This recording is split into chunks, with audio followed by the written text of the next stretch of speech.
My parents introduced me as the family failure in front of 80 relatives. Less than 10 seconds later, the reunion screen exposed the account they had been using in my name. My father held a microphone like he was blessing the room and said, "This is Laurel, our reminder that not every child turns out worth the sacrifice." That line got the laugh he wanted. Thin, nervous, obedient. If your family ever turned you into the joke that kept everyone else comfortable, you know how still your face can stay when your blood is hot and your hands refuse to shake. My mother smiled into her wine glass. Then the slideshow remote disappeared from my father's hand. The screen went black. Then my name appeared in white letters. Under it sat 6 transfers, 2 forged approvals, and 1 balance big enough to kill every lie they had told about me and that family for 20 years. I was 42 that summer, old enough to know the difference between being loved and being kept in rotation. On paper, I looked stable. I lived in Columbus, in a brick condo over a florist, drove a paid-off Subaru, and worked in internal audit for a regional freight company where my job was to find the mistakes people swore were accidents. Most weeks I wore navy, carried 1 leather tote, and ate lunch at my desk because I preferred silence to gossip. My life was not glamorous, but it was clean. Bills paid on time, credit repaired. No chaos I had not chosen. My family preferred a different version. In theirs, I was the daughter who had gone away to school, married a man with charm and no breaks, co-signed 1 restaurant loan at 31, and spent 6 years digging out after he left me with the debt. They froze me there, like 1 bad year was my permanent address. Never mind that I paid every cent back. Never mind that I learned more from that collapse than my brother Mason had learned from a lifetime of rescue. Mason was 38, local and polished in the way men get when failure never gets allowed to finish a sentence. He sold real estate, wore quarter zips with his initials on the cuff, and had given my parents 2 blonde grandchildren they displayed like trophies. My mother, Denise, called him ambitious. My father, Richard, called him a builder. What they meant was simpler. Mason stayed close. Mason mirrored them. Mason knew how to make dependence look like loyalty. I was the one who ruined the picture by surviving outside it. That was the map. Me in Ohio, useful but not central. Mason in North Carolina, praised for breathing correctly. My Aunt Celeste acting as family news service. My mother shaping the story before anyone else could name what they had seen. If there was tension, she wrapped it in linen and called it hospitality. The truth is, I helped maintain that map longer than I should have. I thought if I stayed calm enough, paid my own way, and never asked for repair, eventually the facts would speak for me. Families like mine do not yield to facts. They yield to leverage. Still, there were details I ignored because they were easy to excuse one by one. My mother asking me to review insurance forms because, in her words, "You're the careful one." My father calling when he needed a contract clause explained, then introducing me 2 weeks later as somebody who had never really found her footing. Mason texting me settlement sheets to check for errors, then joking at reunions about my condo like it was a waiting room for bad decisions. They trusted my brain in private and buried my name in public. That was a fact. The reunion only made the pattern easier to see because everything was arranged to flatter the wrong people. My parents had rented a clubhouse off Lake Norman with stone columns, artificial lanterns, and long farm tables meant to look expensive in photos. A welcome board near the entrance read, "The Harper Legacy" in gold script. Underneath, Mason and his wife were listed as event hosts even though my mother had spent months calling everyone for checks, menu choices, and hotel blocks. Image first, labor second, credit where it served the story. By noon, I had already watched my mother correct my age downward for no reason, watched my father tell a cousin I was good with little office tasks, and watched Mason accept compliments on the reunion slideshow he had not built. He barely knew how to convert a PDF. I knew because I had fixed the invitation files for him in April when he claimed the laptop was possessed. Then came the detail I could not smooth over. An hour before my father picked up the microphone, I saw him at the registration table with Mason, both of them bent over a silver laptop. My name was on the login screen. Not my initials. My full legal name. Richard closed it the second he noticed me looking, and Mason said, too quickly, "Dad keeps mixing up everybody's passwords." He smiled when he said it. My father did not. For the first time all day, I stopped feeling insulted and started feeling counted. I did not walk over to the laptop. That would have warned them too early. Instead, I did what years in audit had trained into my bones. I kept moving, kept my expression flat, and started collecting small things before anybody knew they were evidence. The first thing was simple. My father had never once used my full legal name unless paperwork was involved. To him, I was Lori when he wanted compliance, Laurel when he wanted distance, and your sister when he was talking to Mason. Seeing Laurel Bennett Harper on that screen told me somebody had not pulled up a family slideshow.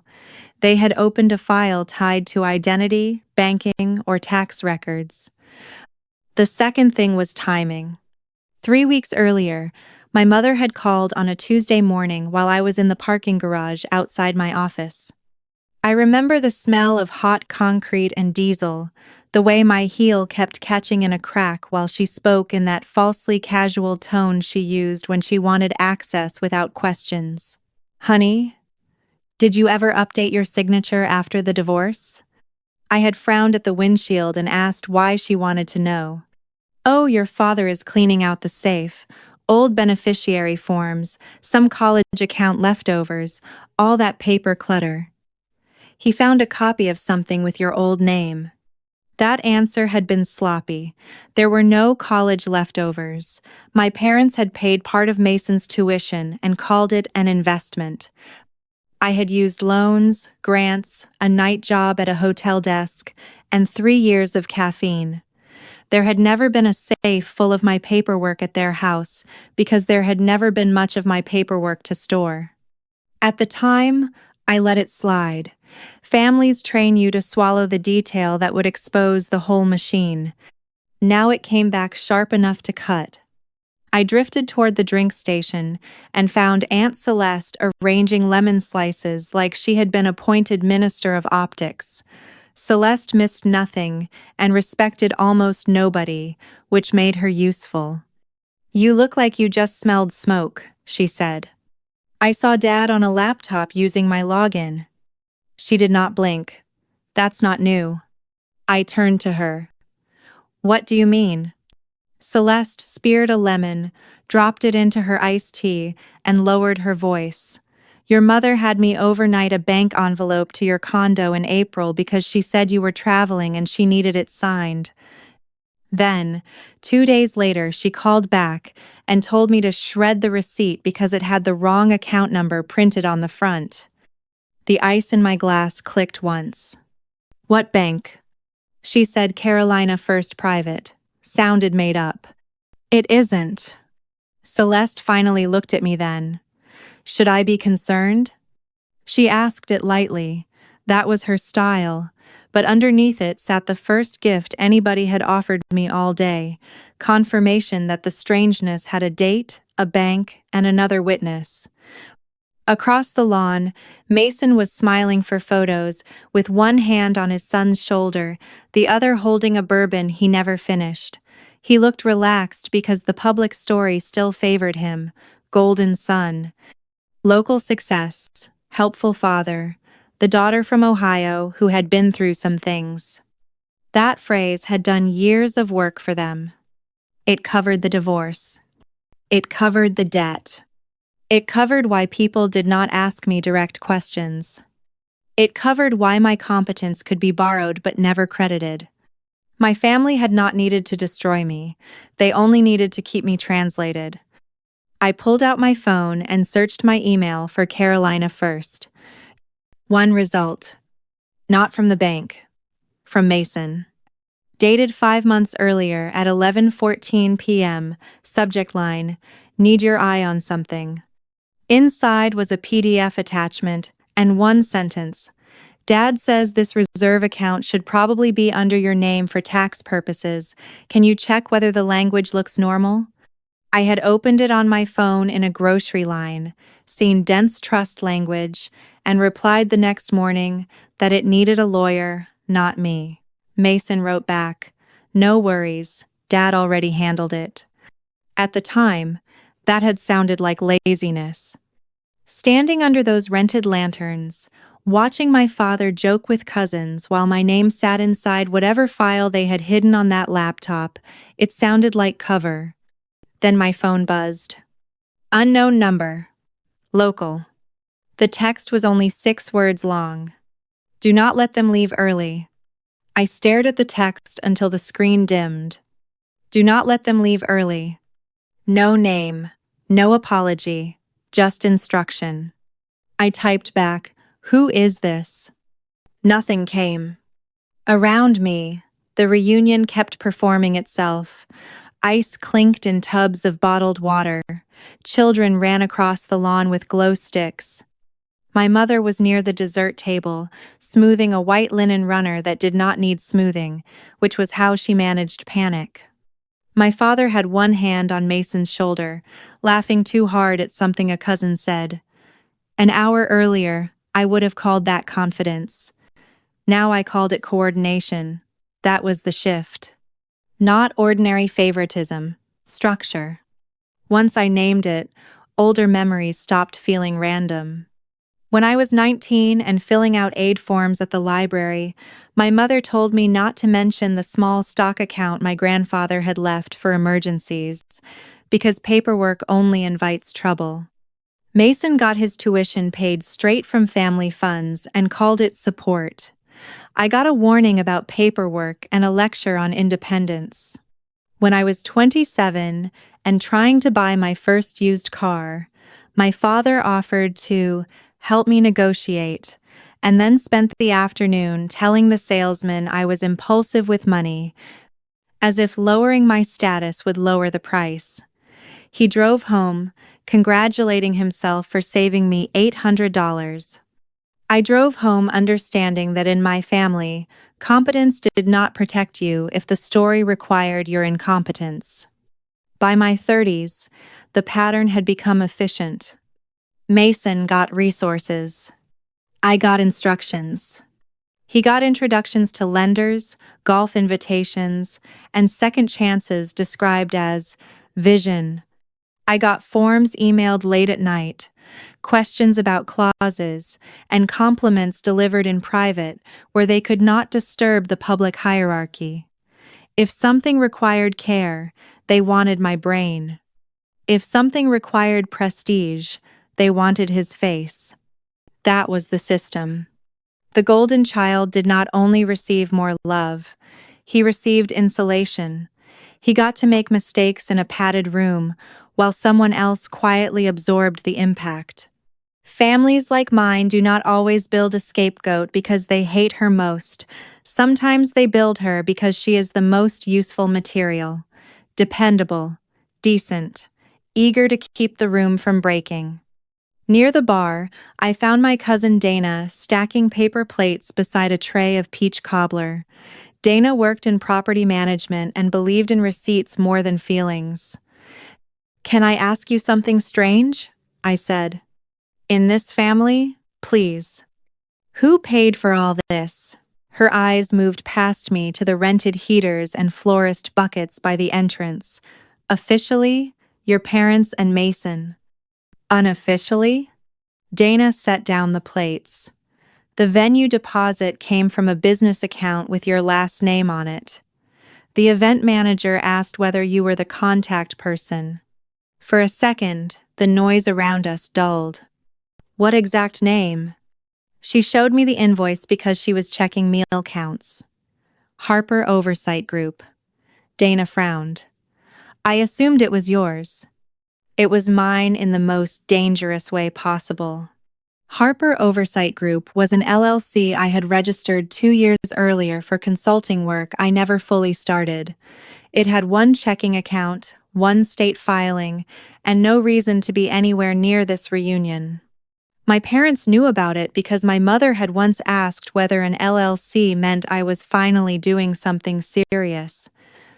I had never given them authority to touch it. A dead LLC under my name. A bank envelope in April. My father using my login. A reserve account. Private transfers. And now reunion expenses touching an entity that existed just enough to look real. They had not picked me because I was weak. They had picked me because I was credible. I looked across the lawn and saw my mother leaning toward Mason's wife, Erin, both of them glancing my way before Erin quickly smiled at someone else. Erin never insulted me directly. She handled the softer work, seating charts, group texts, holiday photos, the quiet exclusion that leaves no bruise. If my mother was narrative control and my father was authority, Erin was polish. Then my phone buzzed again. Same unknown number. Check the slideshow folder. He used your date. I looked at the silver laptop on the registration table. For the first time, I understood they had planned for my name to go up on that screen even if I never said a word. I did not go to the laptop yet. First, I stood still and let the pattern finish assembling itself, because once you see the machine clearly, every old insult stops looking emotional and starts looking operational. My family had spent years making me carry 2 jobs at once. I was the private adult and the public embarrassment. When my grandmother moved into assisted living, Denise told the relatives Mason handled all the hard decisions. In reality, I spent 3 lunch breaks untangling medication billing and a duplicate insurance charge that would have drained $6,000 from my grandmother's savings.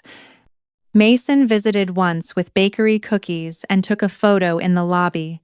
That picture ended up on the family Christmas card. My name did not. When my father refinanced the lake lot 5 summers ago, he called me after business hours and asked me to review the lender packet because, as he put it, you're good with boring details. 2 weeks later, at a cookout, he introduced Mason to the neighbors as the one with a real head for numbers. I was standing 3 feet away holding corn. That silence had cost me more than I understood. There was the year Denise volunteered me to organize a church memorial luncheon for a cousin I barely knew, then thanked Erin from the podium for bringing grace to the family in difficult times. Erin had ordered flowers and shown up in beige cashmere. I had spent the morning hauling coffee urns and fixing a spreadsheet error that would have left 40 people without meals. There was the tax season when Mason asked whether he could route a contractor reimbursement through my address because he was between bookkeeping systems. I said no. 3 months later, a $1,099 tied to one of his property flips appeared in my mailbox anyway. He called it a clerical mix-up. I spent half a Saturday with the IRS helpline. At Easter, my father joked that I was always attracting financial mess. Not attracting, containing. Then came the smaller cuts, the ones designed to look too petty to protest. Group family photos where Erin put me on the edge, then cropped tighter when she posted them. Birthdays where my mother mailed me clearance store candles while Mason opened envelopes with season tickets tucked inside. A Rotary gala where Denise told me Navy was a little severe and suggested I help the volunteers at check-in instead of sitting at the sponsor table because you're so efficient with people. The summer Mason forgot his wallet at a marina restaurant, and my father waited just long enough before saying, "Lori can cover it." She owes the family for years of worry. I paid because the waitress was there and my nephews were watching. Mason reimbursed me 11 weeks later with 320s and an apology that sounded borrowed. Each moment alone could be dismissed. Together, they formed a ledger. Public diminishment. Private extraction. Administrative residue left in my name. By the time I looked back toward the registration table, I understood something I should have understood years earlier. My parents were not maintaining a harmless family joke about the daughter who stumbled early in life. They were preserving a legal and social environment where my credibility could be used while my voice stayed discounted. Dana crossed the lawn again, carrying a tray of melting buttercups. "You look pale. Do you know who had access to the venue files?" "The event manager, your mom, Mason, and whoever built the slideshow." She paused. "Why?" "Because my LLC just paid for part of this reunion." Dana's mouth tightened. "Then you need to see one more thing." She pulled her phone from the back pocket of her linen pants and showed me a screenshot of the seating chart draft the venue coordinator had texted her that morning. At Table 1, Richard and Denise Harper, Mason and Aaron Harper, honored elders, family hosts. At Table 7, Laurel Bennett Harper. The label beside my name read, +1, not attending. I had not been offered a +1. They had inserted absence next to my name, as if loneliness were part of my place setting. Something cold settled through me then. Not hurt. Not even anger. Recognition. My mother did not just want me lower than Mason. She wanted me framed as the woman who could not keep a marriage, could not build a family, could not stay central, and therefore could safely be used. Failure was not an opinion to them, it was an instrument. Then I saw Aunt Celeste near the projector stand, arguing with the teenage DJ they had hired from a local college radio station. I walked over in time to hear her say, "I do not care what folder Richard said to use. That file wasn't meant for the reunion." The DJ glanced at me, relieved. "Ma'am, are you Laurel?" He told me if anything froze, I should open the backup under 0609. June 9th. My divorce date.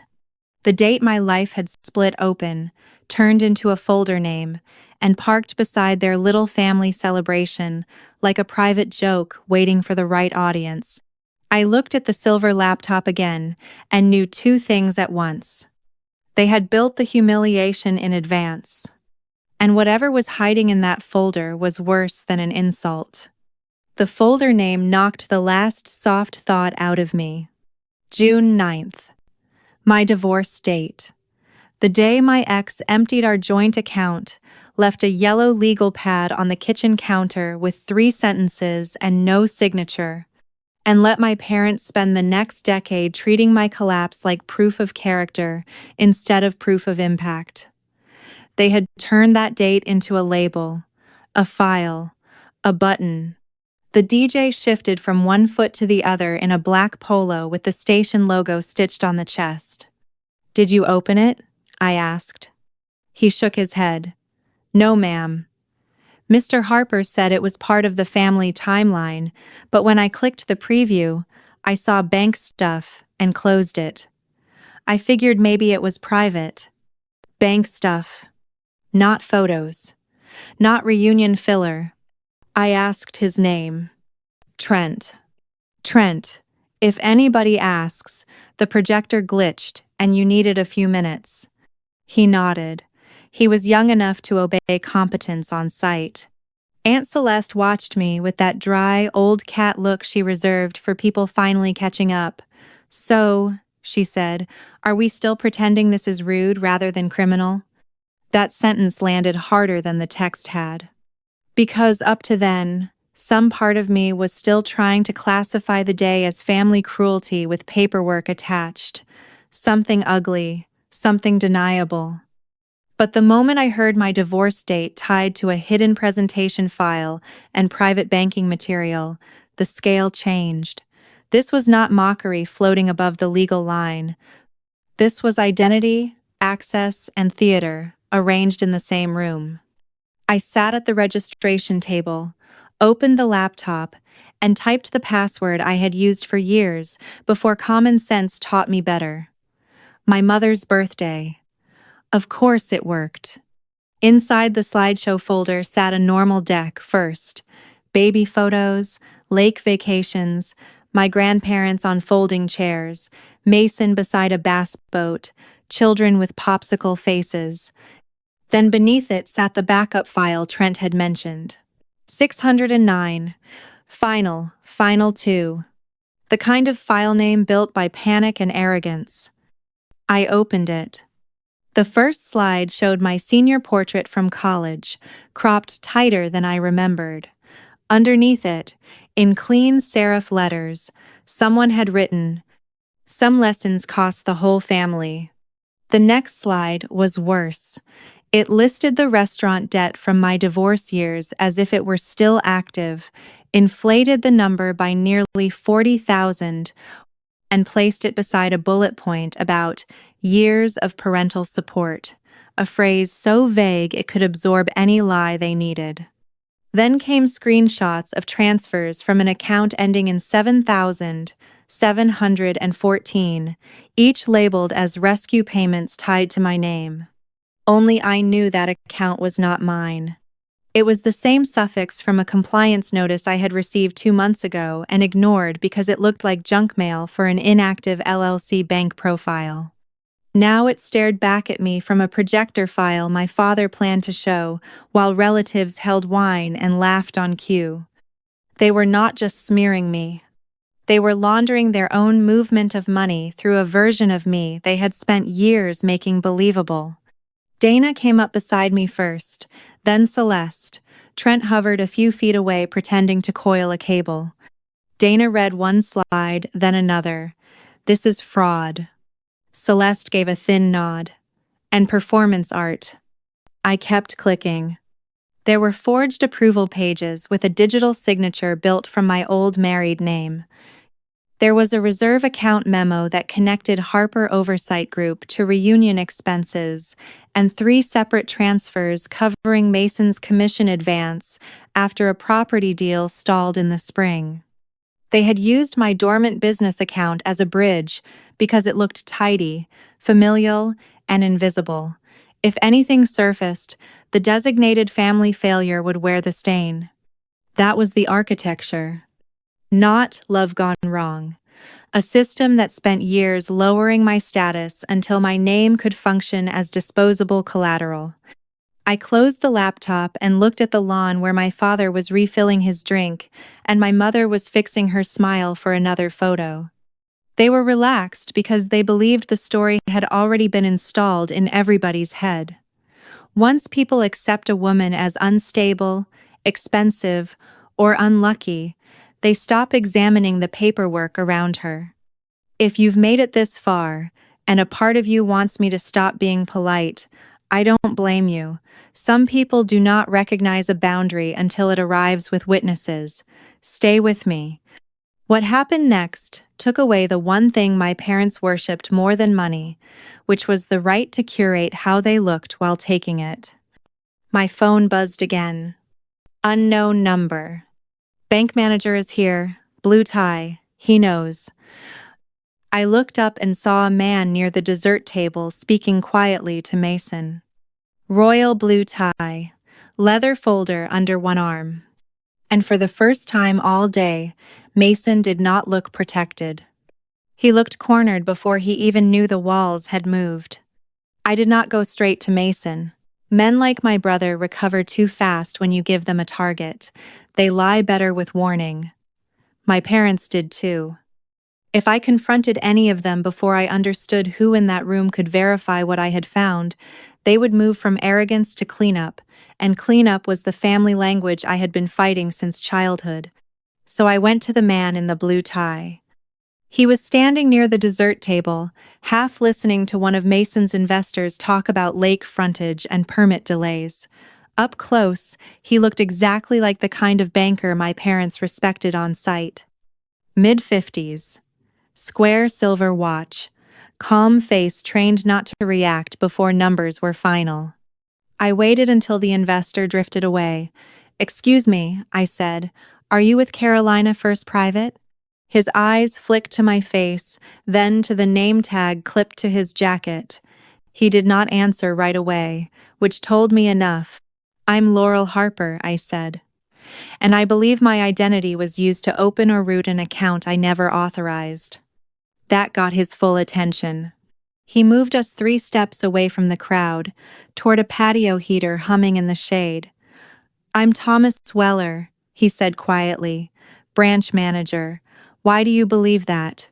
I opened the backup file on my phone where I had already airdropped 3 screenshots from the laptop to myself and showed him the slide with the transfer list, the one with the account suffix, and the forged approval line under my old married name. He read in silence. Then he exhaled through his nose once. "Where did you get these?" "From a presentation my father planned to show at this reunion." His expression changed. Not shock, recognition. "I need a direct answer," I said. "Is that account attached to me?" He chose his next words with professional care. "I cannot discuss customer information in an open setting." "That's not a no." "No," he said. The heater clicked behind us. "Then here's what I can tell you," he added. 3 weeks ago, our compliance team froze activity on an account tied to a business entity under your name because signature authentication failed during an internal review. We requested updated verification. We did not receive it from you." I felt my spine go cold and straight. "Who did you receive it from?" "I can't answer that here." He was protecting procedure. I understood that. What mattered was that the machine had finally spoken back. Not family gossip. Not intuition. Process. "Did someone from the bank text me today?" I asked. Weller looked at me for a second too long.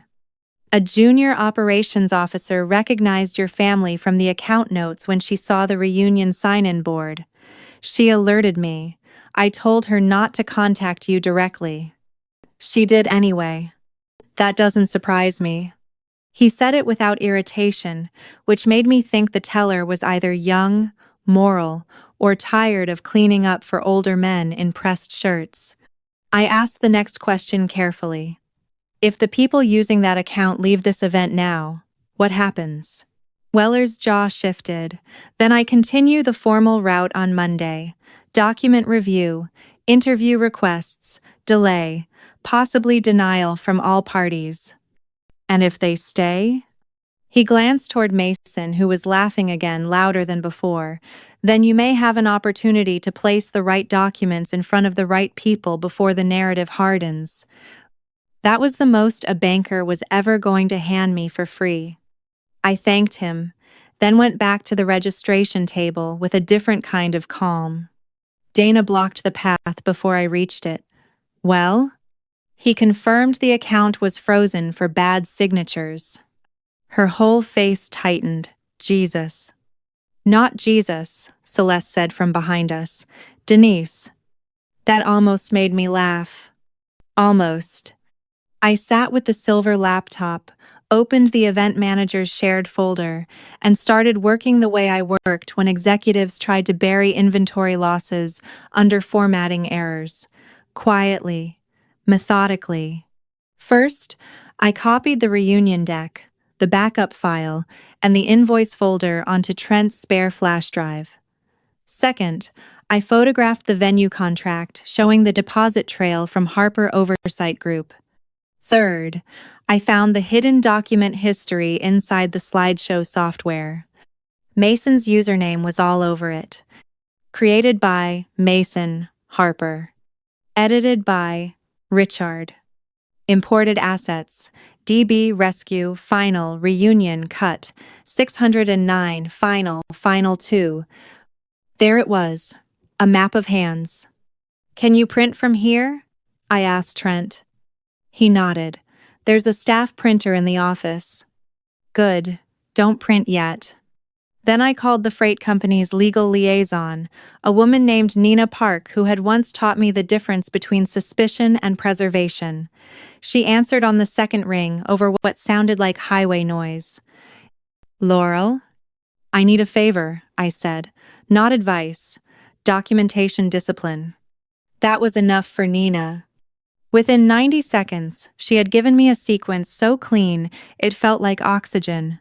Export native files, preserve metadata, photograph screens with timestamps visible, do not alter the original device.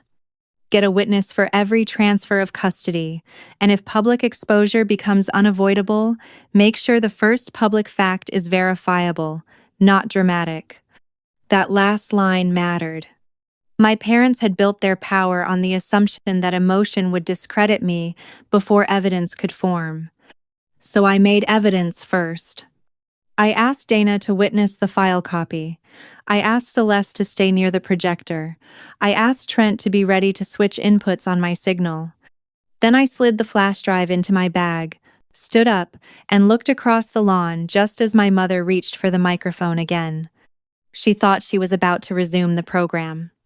What she was really doing was walking herself onto my record. My mother loved a microphone because it let her turn control into hospitality. She stepped onto the low platform near the projector screen with a smile that looked effortless from 20 feet away and costly from 2. Before we finish dinner, she said, tapping the stem of her glass, Richard and I wanted to share a few memories about family, resilience, and how proud we are of what we've built. Resilience. That word almost impressed me. It was exactly the kind of soft, flattering language she used when she needed the room to swallow something ugly without chewing. Around the lawn, relatives shifted back toward their tables, forks settled, chairs scraped.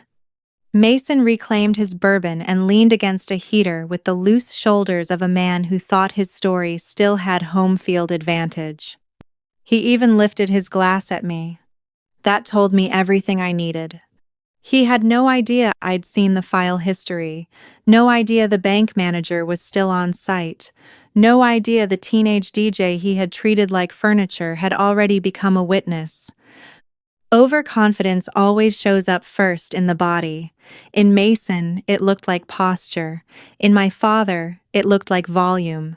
In my mother, it looked like warmth turned theatrical.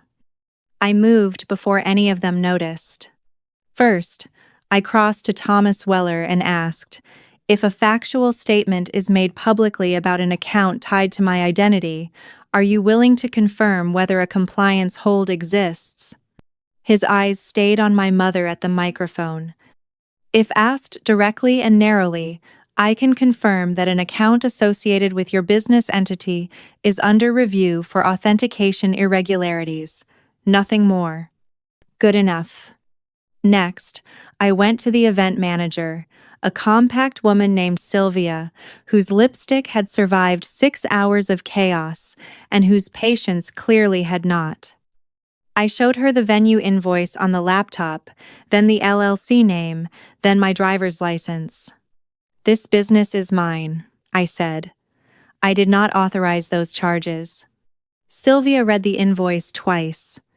You're telling me I took payment from the wrong party? I'm telling you the paper trail is about to matter. She looked toward my parents, then back at me. Do you need the contract file? Yes. Printed and emailed. Done. That made 2 institutional witnesses and 1 fresh set of records. Then I found Dana and Celeste and placed them where they would do the most damage simply by standing still. Dana at the side of the projector table with her phone ready. Celeste, near the first row of family elders, where gossip traveled faster and with more authority than any formal announcement ever could, Trent stayed by the laptop, pretending to troubleshoot a cable. I slipped him the flash drive and said, "When I nod, you switch to external input and hit play on the folder marked witness copy." He swallowed hard, then nodded back. The board was shifting because the room was shifting. Not yet in knowledge. In alignment. A few people had started sensing it already.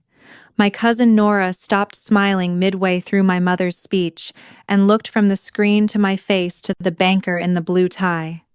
Mason's investor friend checked his phone, then quietly moved 2 chairs away from my brother. Even Erin began smoothing the front of her dress too often, which was the first honest gesture I had seen from her all day. My father took the microphone next. "Family stories are important," he said, broad hand resting against his chest like a man accepting an award. "Especially the hard ones, especially when they teach us what sacrifice really costs." He was preparing the room for my humiliation. He wanted them softened by sentiment before the knife. I watched relatives turn toward the screen with that half-attentive expression people wear when they expect baby pictures and harmless nostalgia. Children kept chewing rolls. A cousin near the back uncapped a beer. My mother folded her hands under her chin, serene as a woman attending her own version of justice. Then my father said, "And some of us have needed more from this family than others." There it was. The line he thought would hold. He lifted the slideshow remote and clicked once. Nothing happened. He clicked again, harder this time. Trent gave the projector a small apologetic shrug and crouched as if fixing a connection. My father laughed into the mic. Technology, always humbling the older generation. A few people chuckled. I took 3 steps forward. "Actually," I said, loud enough without a microphone, "before you tell this story, I think it would help if everyone saw the version with the signatures." The lawn changed temperature. My father turned. My mother did not move at all. Mason pushed off the heater so fast bourbon touched the rim of his glass.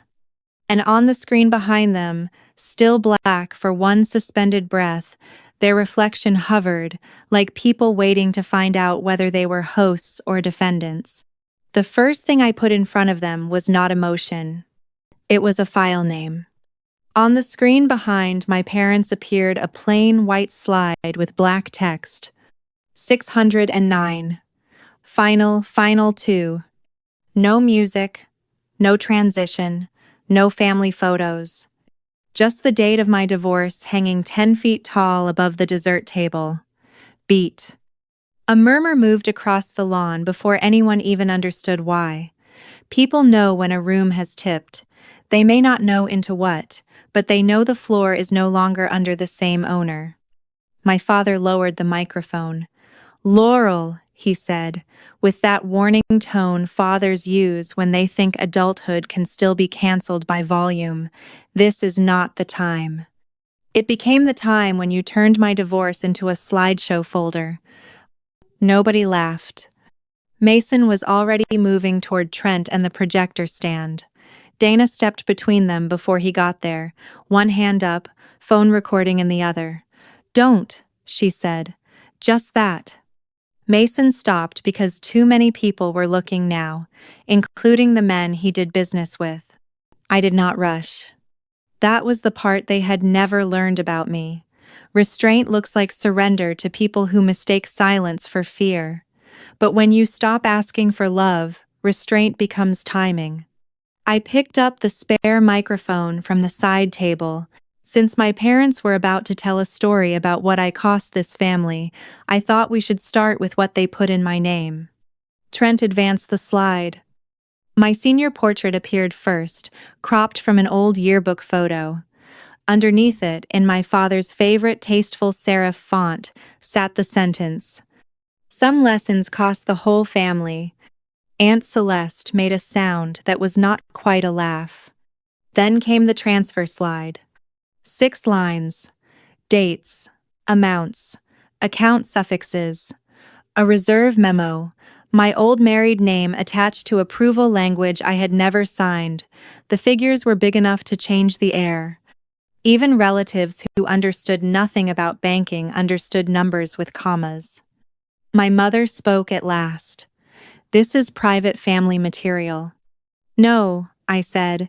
"Private family material is a hard year. This is forgery." That word landed clean. The room did what rooms do when the vocabulary changes from hurt to liability. Chairs stopped scraping. Conversations died mid-breath. Mason took one careful step backward. Erin stared at the screen, with both hands locked around her wine stem, as if she could keep the glass from hearing. My father found his voice again. "You are making a spectacle out of documents you don't understand." "Then let's keep it narrow." I turned toward Thomas Weller. "Mr. Weller, are you the branch manager for Carolina First Private?" Every head in the first 3 rows shifted to him. He did not look pleased. He did look prepared. "Yes." "Is there a compliance hold on an account associated with my business entity due to authentication irregularities?" A beat passed. "Yes." Nothing dramatic happened after that, which was exactly why it worked. No thunder, no gasp from the heavens, just a banker in a blue tie confirming one hard fact in the middle of my mother's reunion. It stripped all the sentiment off the evening and left procedure underneath it. Mason recovered first. "Compliance review doesn't mean fraud, it means paperwork." He said it too fast. So I gave the room another layer. "Then let's look at the paperwork." Next slide. Document history metadata filled the screen, ugly and unglamorous in default software formatting. Created by Mason Harper. Edited by Richard. Imported assets: DB, rescue, final, reunion, cut, 609, final, 2. No poetry survives metadata. Someone behind me said, "Jesus Christ," very quietly. My father's face changed then. Not outrage, calculation. He was measuring whether denial still had enough oxygen. My mother was doing the same thing in a prettier body. She stepped toward me with her palms open. "Laurel, sweetheart, you're upset. We can discuss this as a family." "We are." And then I gave them the part they could not turn into a daughter's overreaction. Sylvia, the event manager, walked up beside the platform with a printed contract in her hand because some women do not need speeches when paper will do. She did not take the microphone. She simply said, clearly enough for the nearest tables to hear, "The venue deposit and 2 catering supplements were paid through Harper Oversight Group. Miss Harper has stated she did not authorize those charges. I've preserved the invoice trail." My mother went still. Mason looked at my father. That glance told on both of them. I advanced one more slide. It showed the fake rescue narrative they had built around me, using my old debt, inflating the numbers, blending in their own transfers, and wrapping the whole thing in the same family mythology they had been feeding people for years. Laurel struggles, Richard and Denise absorb, Mason stabilizes. A script polished until it could carry money. I looked out at the relatives, at Mason's investors, at my nephews old enough to understand tone if not law, and said the only thing that mattered.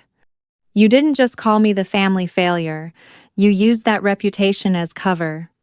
My father reached for the microphone. "That is enough."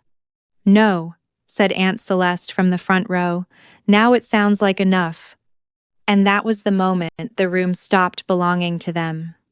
Because once people saw the file, heard the banker, and watched my parents look at each other before they looked at me, the family story they had managed for 20 years broke in the one place they could never fully repair. Witnesses. When Mason tried to smile after that, it looked like a crack in drywall. And I still had not shown them the signatures. I showed the signatures because at that point, mercy would have only helped the wrong people. The slide was not dramatic. No red circles, no arrows. Just 3 approval blocks pulled from account documents and stacked beside verified samples from old records my mother had asked about weeks earlier. Same slant. Same clipped H. Same attempt to mimic the older version of my name I had stopped using after the divorce. To most people in that room, it was not handwriting analysis. It was something simpler. It was the look on my father's face when he saw there was no softer explanation left. Mason said, "This is insane," but he said it to the floor. Thomas Weller did not raise his voice. "I need the laptop preserved as is," he said. "No one closes anything. No one deletes anything."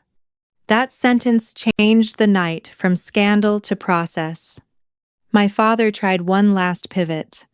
"There are misunderstandings in every family. We don't need outside people making this worse." Outside people. As if the bank had wandered in by accident. As if invoices, account holds, and forged approvals were rude guests rather than records. Sylvia took the silver laptop from the projector table and set it behind her with both hands, like a woman moving a loaded weapon out of reach. Dana stayed beside her. Trent looked half sick and half vindicated. Then the losses started sorting themselves. Mason's investor, the one who had been talking lake frontage before dinner, walked over, asked for the name of the frozen entity, and said, "My office won't move another dollar until counsel looks at this." He did not shout, he just took his coat off the chair and left. 2 other men followed him 10 minutes later, not because they knew every fact, but because sophisticated people know when association becomes expensive. Erin tried crying. That might sound cruel, but it was an act built from habit. She covered her mouth, leaned into Mason, and said she had no idea what any of this was. Maybe she didn't know the mechanics. I believed she knew enough to enjoy the structure. Women like Erin rarely draft the lie. They decorate the room it survives in. My mother sat down too carefully, one hand flat against the tablecloth to steady herself. The relatives she had spent decades arranging into loyal furniture were no longer facing her the same way. Some looked embarrassed for me.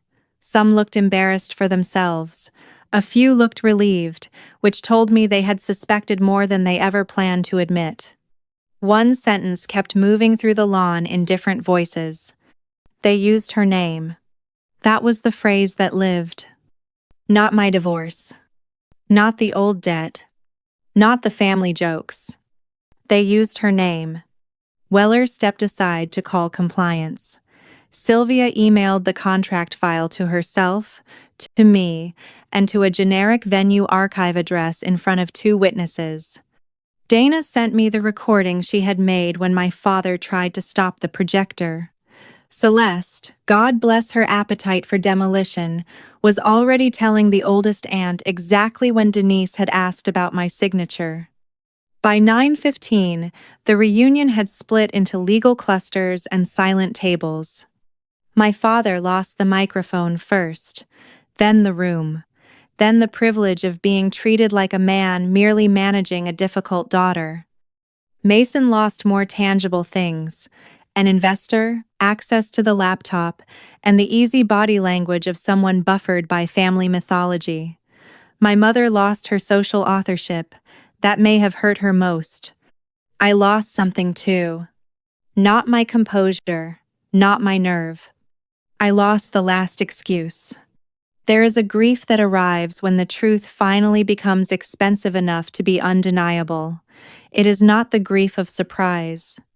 It is the grief of realizing how long you survived on partial language, because full language would have forced you to leave sooner.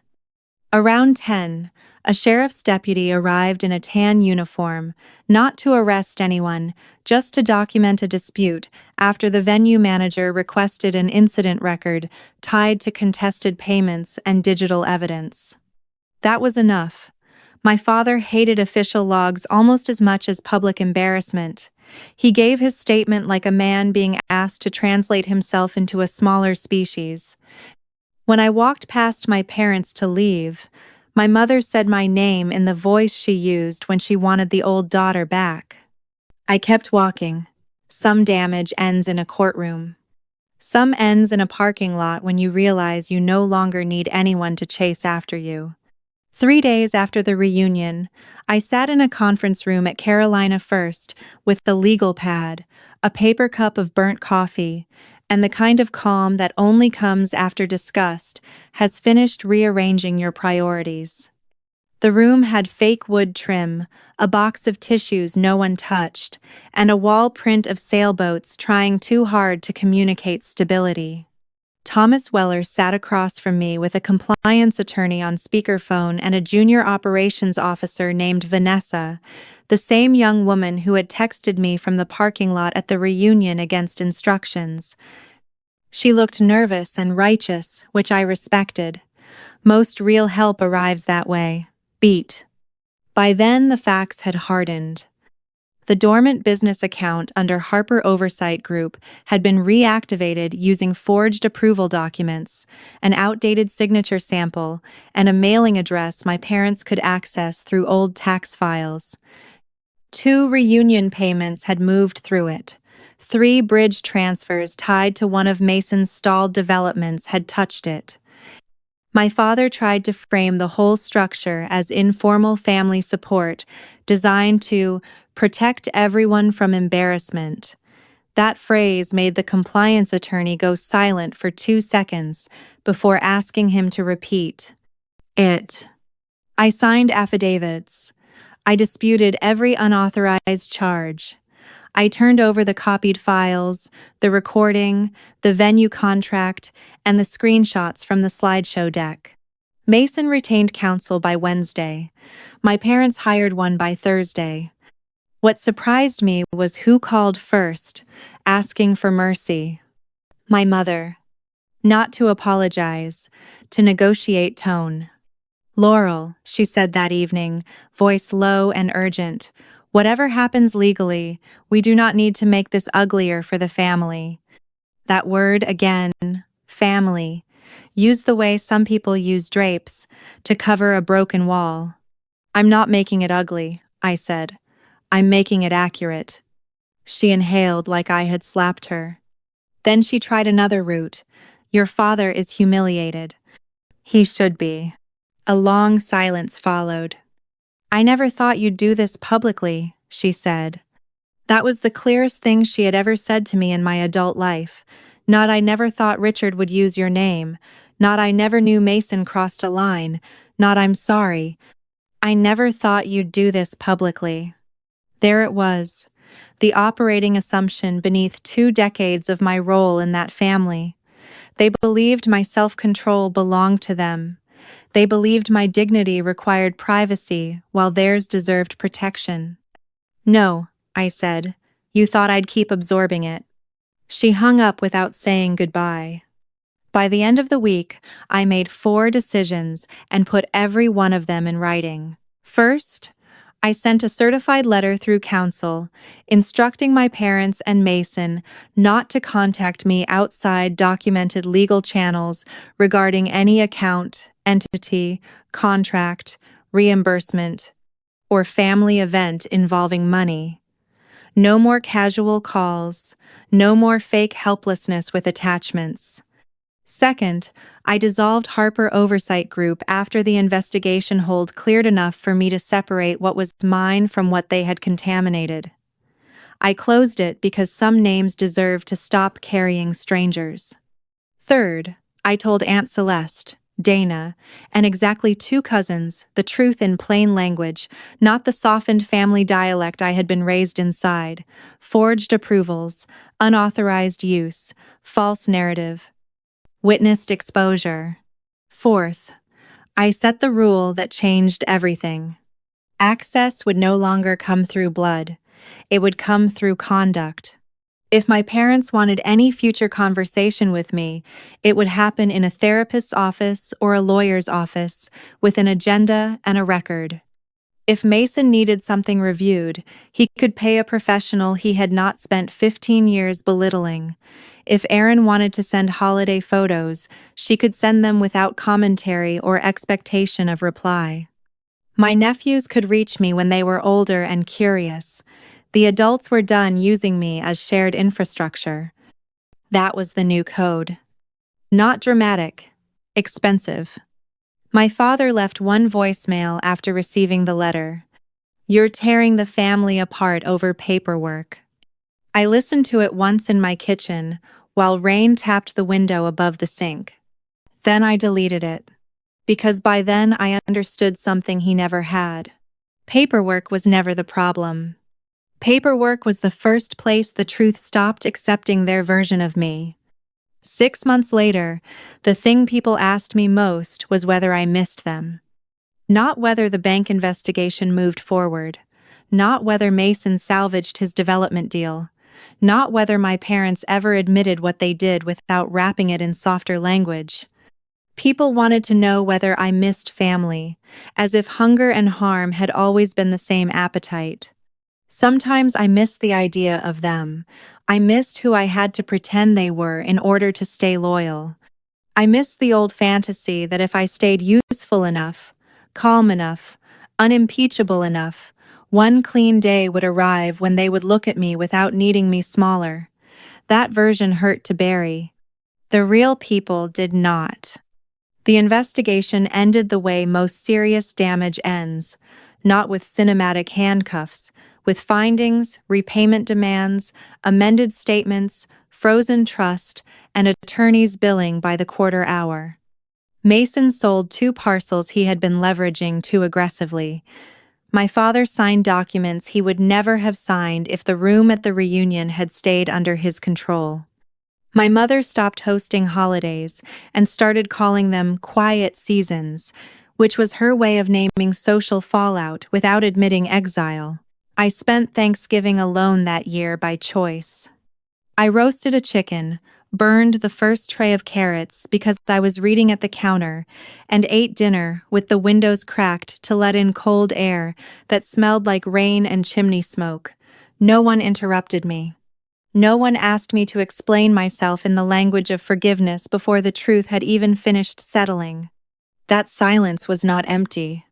It was expensive. It was clean. For once, I slept well. What changed most was not my relationship to them. It was my relationship to recognition. I stopped needing it from the people who had built their authority by withholding it. Once I understood that, the whole architecture collapsed. Shame only works when you keep presenting your heart for approval to the people using it as proof of rank. My nephews reached out in small ways. A birthday text, a college question, one awkward call about internships. I answered carefully. Children raised inside a false story deserve a chance to grow past it. Adults who design the story do not get that same innocence. My mother mailed me a Christmas card with no note inside. Just her name and my father's, signed in the careful script she used for sympathy. I put it in a drawer and went back to work. That is the part some people call cold. Maybe it was. But there is a difference between revenge and refusal. Revenge wants the other person to feel what you felt. Refusal simply declines to keep donating your body, your name, and your peace to a system that feeds on them. So here is the question I would leave in the room after everything that happened. When a family builds its comfort on one daughter's humiliation, then uses her reputation as cover for theft, is it ruthless to expose them where their image matters most? Or is that the first moral act in the whole story? If you know the answer because life taught it to you the hard way, then you already understand what this place is for, not a fan club for bitterness. A record room for people who learned that boundaries sometimes arrive looking colder than love and cleaner than it ever was.